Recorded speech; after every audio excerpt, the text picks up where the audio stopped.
पत्नी कब तक पति का साथ देती है, छोड़कर नहीं जाती। तुम मेरा कुछ नहीं बिगाड़ सकती। तुम्हारे बाप में तुम्हें और इन 3 बच्चों को पालने की हिम्मत नहीं। पढ़ाई तुमने की नहीं, मेरे बिना तुम हो ही क्या। राहुल ने रानी से कहा। रानी रोती जा रही थी और एक हाथ में बेटी को लिए उसे चुप करा रही थी। उसका 5 साल का बेटा माँ के सूट को जकड़कर खड़ा था और माँ को चुप होने के लिए बोल रहा था। बच्चे राहुल के इस रूप को देखकर सहम गए। माँ के आंचल से उतरने को तैयार नहीं थे। रानी ने बच्चों को रसोई में बिठाया और खाना बनाने लग गई। ये पहली बार नहीं था जब राहुल ने शराब पीकर रानी पर हाथ उठाया था। हर दूसरे हफ्ते की यही कहानी थी। रानी के पिता ने ग्रेजुएशन के बीच ही बेटी की शादी करवा दी। रानी के पिता रिटायर हो चुके थे। रानी की 2 बहनें और थी, इसलिए रानी का रिश्ता तो करना ही था ताकि पापा की कुछ जिम्मेदारियां कम हो। रानी ने अपने पापा को कभी राहुल के इस रूप के बारे में नहीं बताया था। 2 दिन बाद रानी के चाचा जी शहर किसी काम से गए तो रानी के घर भी चले गए। रानी चाचा जी को देखकर अपने निशान छुपा रही थी। इतने में रानी के बेटे ने बोल दिया, मम्मा दवाई लगा लो, आपको दर्द हो रहा होगा।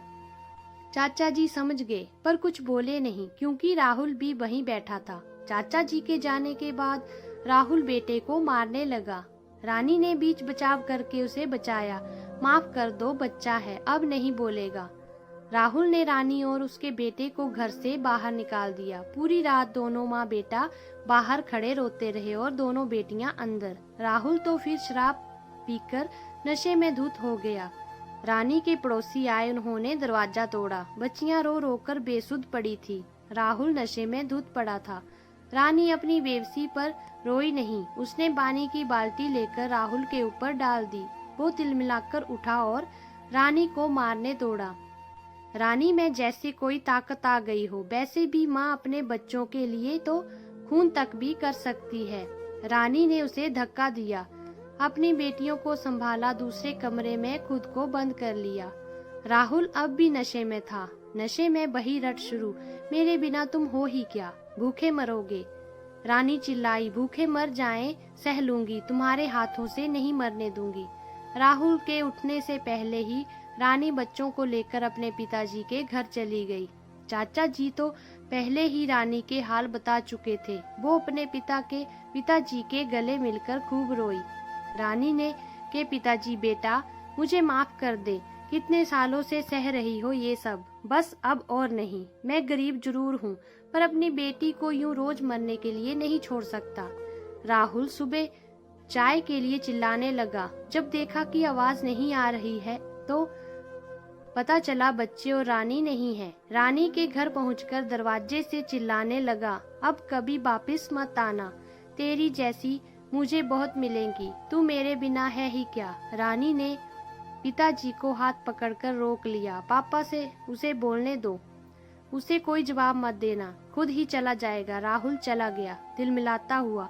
रानी माँ, अब नहीं जाऊंगी मैं, मेरे बच्चों को मार देगा वो। माँ, कोई बात नहीं बेटा, अभी आराम करो, बच्चों को कुछ खिलाओ, फिर सोचते हैं कुछ। रानी की छोटी बहन भी आ गई अपने पति के साथ और दीदी की ये हालत उससे देखी नहीं गई। रानी की बहन, दीदी तुम खुद को कमजोर मत समझो, हम बहनों के लिए अपने पढ़ाई छोड़ दी, शादी कर ली। भाई नहीं है तो क्या हुआ, तुमने भाई से बढ़कर बलिदान किया हमारे लिए। मैं छोड़ूंगी नहीं उस राहुल को।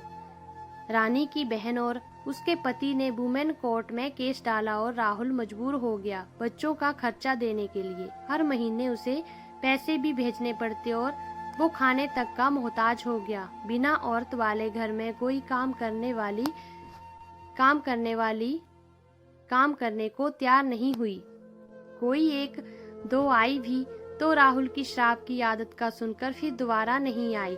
रानी उन पैसों से माँ के साथ मिलकर सिलाई का काम करने लग गई। जब कोर्ट में तारीख पर मिले तो राहुल ने कहा, ज्यादा इतराओ मत, अब तुम मेरे बिना कुछ नहीं, राशन तो मेरे पैसों का ही खाती हो। रानी को ये बात बहुत चुभी और उसने उन पैसों का खर्च ना करके जोड़ना शुरू कर दिया। धीरे धीरे रानी ने अपना बुटीक खोला। बच्चे भी नाना नानी की आंचल में अच्छी तरह पलने लगे। एक दिन राहुल आया। मुझे माफ कर दो रानी, देखो ऊपर वाले ने मुझे अपने कर्मों की सजा दे दी। मेरा लीवर फेल हो चुका है। लीवर ट्रांसप्लांट के पैसे तक नहीं है मेरे पास। तुम मेरे पास क्या लेने आए हो? मैं तो कुछ नहीं हूँ तुम्हारे बिना। रानी मुझे माफ कर दो, मैं कुछ नहीं तुम्हारे बिना कोई घर में काम करने वाली तक नहीं आती। मेरे चरित्र को प्रमाण पत्र की जरूरत पड़ गई तुम्हारे बिना। कोई भी एक कप चाय तक नहीं पिलाता मुझे, और ये लीवर फेलियर। तुम्हारे बिना मेरे पास कुछ नहीं बचा। पता नहीं ये जान भी बच पाएगी कि नहीं। मरने से पहले माफी मांगने आया हूँ। मेरे बच्चों को देखने आया हूँ। राहुल, मेरे बच्चों के पास भी मत जाना। ये पकड़ो चेक। तुम्हारा कोई पैसा मेरे या मेरे बच्चों पर खर्च नहीं हुआ। अपना इलाज कराओ और आज के बाद मुझे अपनी शक्ल भी मत दिखाना। राहुल, चेक कैसे तुमने संभाला बच्चों को? रानी, तुम्हें इसकी फिक्र नहीं होनी चाहिए। अब तुम्हारा धन्यवाद मुझे बताने के लिए कि मैं क्या हूँ तुम्हारे बिना। औरत अपना सब छोड़कर आती है, तुम्हारे मकान को घर बनाती है। तुम्हारे घर के काम से लेकर बच्चों की परवरिश, इन सब में लगे रहने का मतलब ये नहीं कि वो कुछ नहीं तुम्हारे बिना। तुम सिर्फ कमाने को ही सब मान बैठे हो। औरत भी कमा सकती है। सच्चाई तो यह है कि आदमी कुछ नहीं औरत के बिना। अब तुम ये पैसे लो और चले जाओ यहाँ से। रानी, पापा इसको बाहर तक जरूर छोड़ाएं। राहुल, मुझे माफ कर दो, मेरे कर्मों की यही सजा है। गलती की है तो पश्चाताप भी करूँगा, पर अब मैं आपकी बेटी के काबिल नहीं रहा। पिताजी, तुम जाओ अपना इलाज करवाओ। मेरी बेटी को तुमने कभी कुछ नहीं दिया, ये जिंदगी उसका एहसान है तुम पर। राहुल ने चेक उठाया और चला गया। सो दोस्तों, मेरे सब्सक्राइबर चेक करो कितने कम हैं।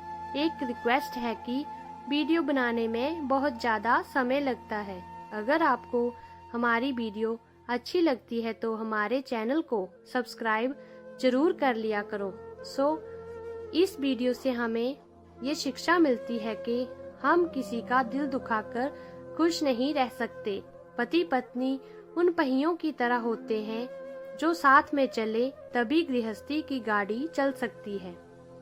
एक पहिया कभी दूसरे पहिए को नहीं कह सकता कि तुम मेरे बिना हो ही क्या।